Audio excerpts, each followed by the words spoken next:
have been many different things written and said about marriage, from the sweetly inspirational to the hilariously cynical.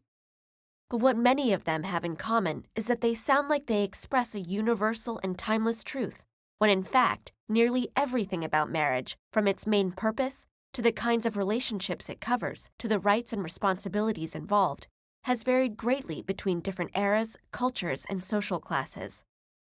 So let's take a quick look at the evolution of marriage. Pair bonding and raising children is as old as humanity itself. With the rise of sedentary agricultural societies about 10,000 years ago, marriage was also a way of securing rights to land and property by designating children born under certain circumstances as rightful heirs.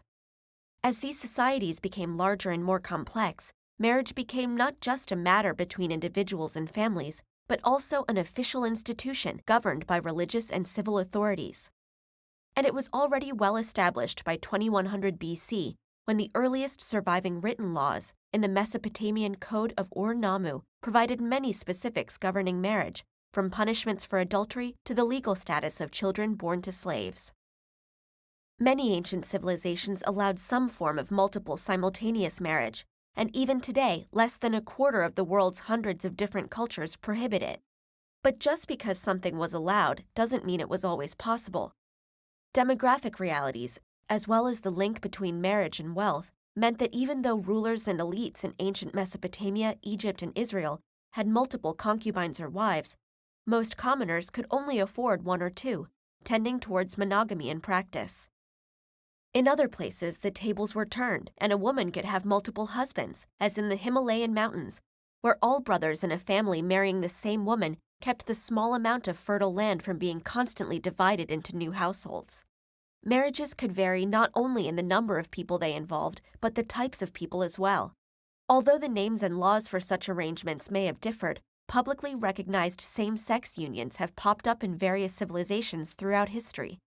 Mesopotamian prayers included blessings for such couples, while Native American two-spirit individuals had relationships with both sexes. The first instances of such arrangements actually being called marriage come from Rome, where the emperors Nero and Elagabalus both married men in public ceremonies, with the practice being explicitly banned in 342 AD. But similar traditions survived well into the Christian era, such as adelphopoiesis or brother-making in Orthodox churches, and even an actual marriage between two men recorded in 1061 at a small chapel in Spain. Nor was marriage even necessarily between two living people. Ghost marriages, where either the bride or groom were deceased, were conducted in China to continue family lineages or appease restless spirits, and some tribes in Sudan maintained similar practices. Despite all these differences, a lot of marriages throughout history did have one thing in common.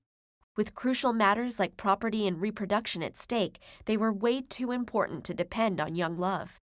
Especially among the upper classes, matches were often made by families or rulers. But even for commoners who had some degree of choice, the main concern was practicality. The modern idea of marriage as being mainly about love and companionship only emerged in the last couple of centuries. With industrialization, urbanization, and the growth of the middle class, more people became independent from large extended families and were able to support a new household on their own.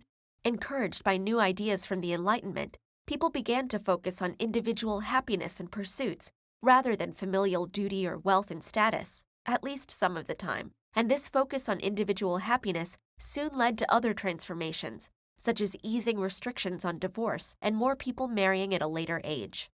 So as we continue to debate the role and definition of marriage in the modern world, it might help to keep in mind that marriage has always been shaped by society, and as a society's structure, values, and goals change over time, its ideas of marriage will continue to change along with them.